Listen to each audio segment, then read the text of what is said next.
एक बार एक गिलहरी पेड़ पर खाने के लिए चढ़ गई। उसे ऊपर एक एप्पल दिखा। उसने उसे तोड़ने की खूब कोशिश की, लेकिन वो उसके हाथ नहीं लगा। वो पेड़ से नीचे उतरी और उसने जमीन पर से एक पत्थर उठाया और एप्पल तोड़ने के लिए मारा। पत्थर नीचे आया और गिलहरी के ऊपर गिर गया, जिसे वो उसके नीचे दब गया और वो बेहोश हो गई। गिलहरी का बच्चा बेबस लाचार घर पर होनी माँ का इंतजार कर रहा था। वहीं से एक गाय गुजर रही थी।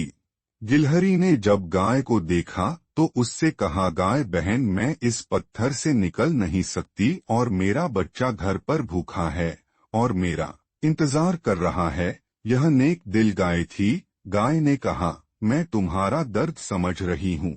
मैं तुम्हें वचन देती हूँ, अब से मैं तुम्हारे बच्चे का ध्यान रखूंगी। अब गाय ने पेड़ से एप्पल तोड़े और उन एप्पल्स को अपने साथ लेकर गई। जैसे ही वो गिलहरी के घर पहुंची तो उसने देखा कि गिलहरी का बच्चा गेट पर अपनी मम्मी का इंतजार कर रहा था और रो रहा था। गाय ने उसके आंसू साफ किए और बोली, बच्चा, मुझे तुम्हारी मम्मी ने यहाँ भेजा है और उन्होंने तुम्हारे लिए यह एप्पल्स भी भेजे हैं। बच्चे ने एप्पल्स खाए और गाय से पूछा, मेरी मम्मी कब घर आएगी? गाय बोली, बच्चा, वो बाहर गई है, थोड़े दिन में आ जाएगी।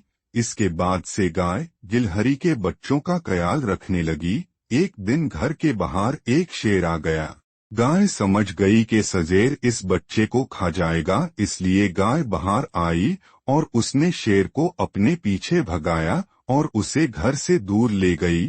थोड़े समय बाद जब शेर ने उसका पीछा करना छोड़ दिया तो वह घर वापस आई और इसी तरह से उसने अपना गिलहरी को दिया हुआ वचन पूरा किया।